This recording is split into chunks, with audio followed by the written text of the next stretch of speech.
ମୁଁ ରଞ୍ଜିତା ମହାପାତ୍ର ଅଲ୍ ଓଡ଼ିଶା ଡିଜାଇନର ଆସୋସିଏସନର ସେକ୍ରେଟାରୀ। ଆମ କଳା ସଂସ୍କୃତି ଯେତେବେଳେ ଲୋପ ପାଇବା ପାଇଁ ବସିଲାଣି, ଆମେ ସେଇ ଜିନିଷଟାକୁ ଆଉ ଥରେ ବଞ୍ଚିବା ପାଇଁ ଚାହୁଁଛୁ। ସେଥିପାଇଁ ଆମେ ଅଲ୍ ଓଡ଼ିଶା ଡିଜାଇନର ଆସୋସିଏସନ କରିଛୁ।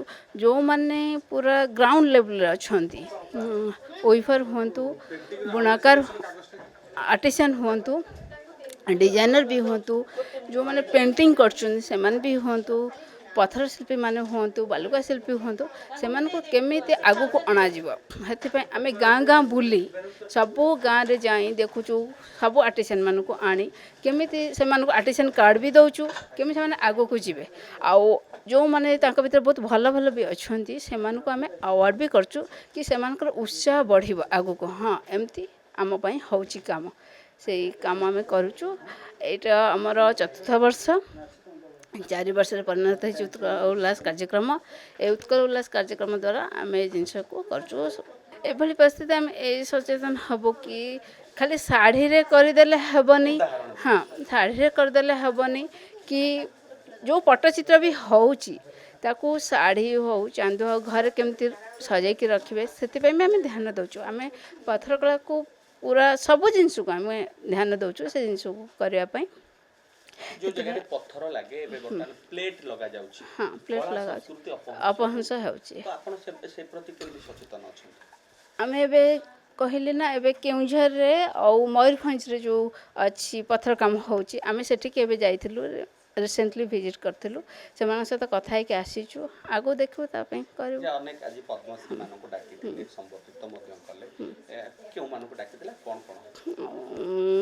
पद्मश्री प्रभाकर महाराणा सर को डाकिथिलु आउ आम डिजाइनर मान को ही संबर्धित कलु। किछि गोबर कंढेर जने मौसी हेबे 60 वर्ष हम तांको आम सूर्य सम्मान रे सम्मानित कलु। गोबर कंढे भी लोप पाईगलानी। एबे हमरो आम आर वर्ष भी करिथिलु गोटे गोल्डन ग्रास को नेकरी निफ्ट सहित कोलाबोरेशन करिकरी हैदराबाद पठैथिलु स्टॉल केमती से माने भी बंचीबे ना से काम पाई सेटा आम करथिलु। आगामी दिन रे उत्कल कोन आशा रहिछि लक्ष्य? आशा लक्ष्य रही जे से तो आर्टिसान मान को समस्त को केमती आम नहीं आगे पहुँचेबू ओडिशा कला संस्कृति को विश्व रे देखेबू। ओडिशार जो कला अच्छी ताको आम विश्व कीर्तिमान करने चाहूँ। जय जगन्नाथ। आज जो ये ऑल ओडिशा डिजाइन एसोसिएशन कार्यक्रम करछि मु तो आगुर जान नथिली एटा प्रथम के जानली एटा चतुर्थ थिला और वर्तमान से लाइन एटा बाळुत तेणु आगु को बढ़िबो मु एतिकी आगुर कहिछि एबे भी कहूछि जेते डिजाइनर अछंती जहाँ करछंती सबुठी डिजाइन देला बेले ओडिशार कलाकृति को बंचेई रखंतु जेमती डिजाइन नेइकी आज कोणार्क तैयारी हिंची तेणु एभली डिजाइन बनातु जे कौन ऑफिस कार्यालय हो रिसेप्शन हो कि जे कौन जगह हो स्टेशन हो सबू घरर प्रवेश बेलू जना पड़ो जे आम ये जाऊँ बोलिए लिखा किसी आवश्यक ना से भाया डिजाइन से करके दिंतु एवं जदि से न कर आमर सहयोग खोजतु आम तार देदू किंतु प्राइवेट कथा जो कहबी जदि जो लोग न कर प्रवर्तातु जे ये कर ये हो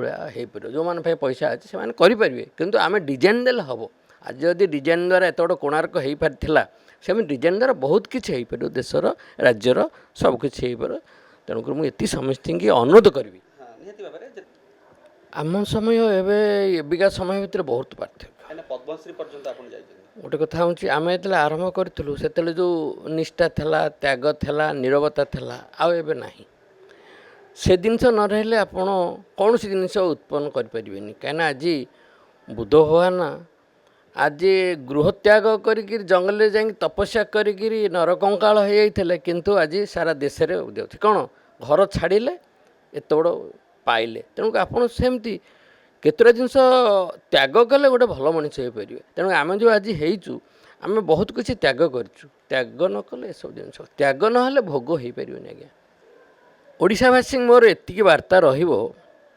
आउ जे कौन सरकार आसू सरकार को आमर एतिकी भी वार्ता रहिबो कौन जो जेते प्रकार सरकारी जिनस होउची आमे कोटेशन पकाउछु ଗାଁର ଯିଏ କଣ୍ଟ୍ରାକ୍ଟ କରୁଛି ନାଳ କରୁଛି ସିଏ ବି କୋଟେସନ୍ ପକାଉଛି, ସିଏ ଯିଏ ଅର୍ଡ଼ିନାରୀ ଶିଳ୍ପୀ ଜଣେ ସିଏ ବି କୋଟେସନ୍ ପକାଉଛି। ତେଣୁକରି ଗାଁର ଯିଏ ଶଙ୍ଖ କରୁଛି ସାଇଫନ କରୁଛି ସିଏ କୋଟେସନ୍ ହିସାବରେ ଗୋଟେ କଳାକୃତିର ଇଏ ହିସାବରେ, କାହିଁକିନା ତା'ର ଲୋ ରହିବ।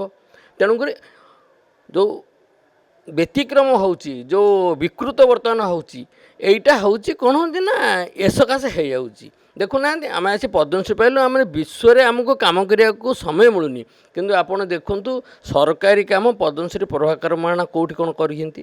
କାହିଁକିନା ଆମେ ଜଗନ୍ନାଥ ମନ୍ଦିର କଥା କହିବି, ଏବେ ଜଗନ୍ନାଥ ମନ୍ଦିର କଥାକୁ ସେ କହିଲେ ମୋର ଦେହ ଗରମ ହେଇଯାଉଛି। 6 ମାସ ସେଥିପାଇଁ ଆମେ ପରିଶ୍ରମ କଲୁ, 6 ମାସ ତାକୁ ସବୁ ପ୍ରକାର ବତେଇଲୁ। ତାପରେ ଆପଣ ଦେଖିବେ ଯେ ଆମ ଡିଜାଇନ୍ ଦେଲୁ, ଆମ ଓଡ଼ିଶାର କଳାକୃତିର ଡିଜାଇନ୍ ଦେଲୁ। ଆମେ 4 ଜଣ ଦେଇଥିଲୁ, ସୁଦର୍ଶନ ସାହୁ ଦେଇଥିଲେ, ମୁଁ ଦେଇଥିଲି, ରଘୁମାପତି ମରିଲେଣି ସିଏ ବି ଦେଇଥିଲେ, ଆଉ ଜଣେ ଦେଇଥିଲେ ପୁରୀରେ, ଏମିତି 4 ଜଣ ଦେଇଥିଲୁ। ଆଜ୍ଞା କେହି ହେଲାନି, କେବଳ ଅନ୍ୟ ଲୋକ ନେଲେ। ଆଉ ଆମରି ପିଲାମାନେ ଯେ କାମ କଲେ, କ'ଣ କାମ କଲେ ନା ପଥର ପ୍ଲେଟ୍ ଲାଗିଛି। ଆପଣ ପୁରୀ ଯାଇକି ଦେଖିବେ, ଦୁଃଖ ଲାଗିବ, ପଥର ପ୍ଲେଟ୍ ଲାଗିଛି, ତାକୁ ଦେଖିଲେ ଆପଣଙ୍କୁ ଦୁଃଖ ଲାଗିବ ଏବଂ ଜଏଣ୍ଟ ବି ମିଶାଇ ପାରୁନାହାନ୍ତି। ଆଉ କାମ ତ କରିବା ଛାଡ଼ କଥା। ତେଣୁ ଆମେ ଗଲେ ସେଠିକି ଆଉ ଦେଖିବୁ କ'ଣ, ମାନେ ଦୁଃଖରେ ଫେରିକି ଆସୁଛୁ। ତେଣୁକରି କ'ଣ ଆଉ ସେ କଳା କଥା କହିବେ। ମୁଁ ତ ଆଗରୁ କହିଛି, ଏଇ ଯେଉଁ କହିଲି ବି ଏବେ ବି କହୁଛି, କେମିତି କଳା ବଞ୍ଚିବ। ଇଏ ଆଜି ଆମର କୌଣସି ପରିଚିତ ନଥିଲା, ଆମର କିଛି ପରିଚୟ ନଥିଲା, ଆମର ଆଜି କିଛି ପରିଚୟ ନଥିଲା। କେବଳ 1100 ବର୍ଷ ପୂର୍ବରୁ ଆମର କେବଳ ପରିଚିତ ଦେଉଥିଲା କି ଆମର କେବଳ ପଥର ଯେଉଁ ମୂର୍ତ୍ତି ତିଆରି ହେଇଛି, ମନ୍ଦିର ତିଆରି ହେଇଛି, ସେଇ ଆମର ପରିଚିତ ଥିଲା। ଆଉ ଜଗନ୍ନାଥ ଥିଲେ ଆମ ପରିଚିତ, ଆମର କିଛି ପରିଚିତ ନଥିଲା। କେଉଁ ଦଳ ନଥିଲା କି କେଉଁ ରାସ୍ତାଘାଟ ନଥିଲା କି କୌଣସି ଆମ ପାଖରେ କୌଣସି କିଛି ବିଜନେସ୍ କିଛି ନାହିଁ ଆମ ଓଡ଼ିଶାରେ, କେବଳ ଯୋଡ଼ିଏ ଜିନିଷ ଥିଲା ଏଇ ହିସାବରେ। ଆଉ ତେଣୁକରି ସେଇ କଳାକୁ କେମିତି ବଞ୍ଚି ରହିବ ସରକାର ଚେଷ୍ଟା କରନ୍ତୁ। ମୁଁ Rabinarayan Mohanty, secretary general South Asian fraternity. এই ସଂସ୍ଥା ସହିତ ମୁଁ ବି ବ୍ୟକ୍ତିଗତ ଭାବରେ ଜଡ଼ିତ। ମୁଁ ଏହାର ଆଡ଼ଭାଇଜର ହିସାବରେ ବିଗତ ମାନେ ଆରମ୍ଭରୁ ଏ ସଂସ୍ଥା ସହିତ ଜଡ଼ିତ। ଏ ସଂସ୍ଥା ଆରମ୍ଭ ହୋଇଥିଲା ସୃଜନଶୀଳ କଳାକାରମାନଙ୍କୁ ଏକାଠି କରିବା ପାଇଁ, ତାଙ୍କର ସ୍ୱାର୍ଥ, ତାଙ୍କର ପେଶାଗତ ବ୍ୟବସ୍ଥା ଏସବୁ ଦେଖିବା ପାଇଁ ଆରମ୍ଭ ହୋଇଥିଲା। କିନ୍ତୁ ବହୁତ କମ୍ ବର୍ଷ ଭିତରେ ହେଇଛି, ଆମେ ବହୁତ ଗୁଡ଼ାଏ ବିଲକ୍ଷଣ ଦେଖିଛୁ ଯେଉଁଥିପାଇଁ କି ଏ କାର୍ଯ୍ୟକ୍ରମ ଆରମ୍ଭ ହେଲା। ଆପଣ ଯେମିତି ସାର୍ କହୁଥିଲେ ଯେ କଳାକାରମାନଙ୍କୁ ବ୍ୟବସ୍ଥା, ମୁଁ ଏବେ ଛୋଟ ମୋଟ କଥା କହିବି, ସରକାରଙ୍କର କଥା। ଆପଣ ଓଡ଼ିଆ ଅସ୍ମିତା କଥା କହିବାଟା ଭାଣ୍ଡା ମିଛତା ଆଉ କିଛି ନୁହଁ।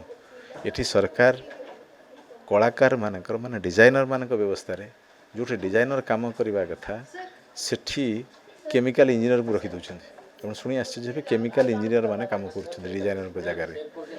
ସେମାନେ ପାଠ ପଢ଼ାଉଛନ୍ତି ଡିଜାଇନର ପାଠଟା, ଯେଉଁମାନେ ଡିଜାଇନର ମାନେ ପଢ଼ିକିରି ଆସିଥିଲେ ଅହମ୍ମଦାବାଦରୁ, ସେମାନଙ୍କୁ ସରକାର ଛଟେଇ କରିଦେଲେ।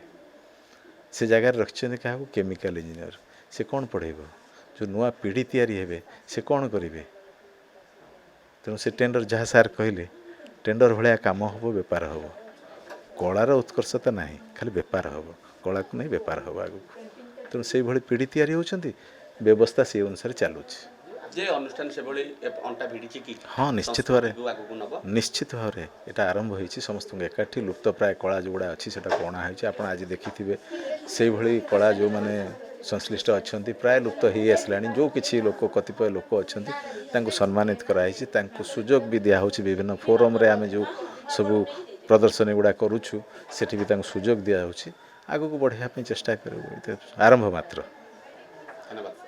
दर्शक बंधु, जदि आम खबर भिडियोटी आपको भल लगी थाए तेबे आम चैनल को सब्सक्राइब, फॉलो एवं लाइक करने पाई बिल्कुल भी भूलंतु नहीं। हाँ दर्शक बंधु, आपण अन्य बंधु मानक शेयर निहाती करंतु। धन्यवाद, नमस्कार।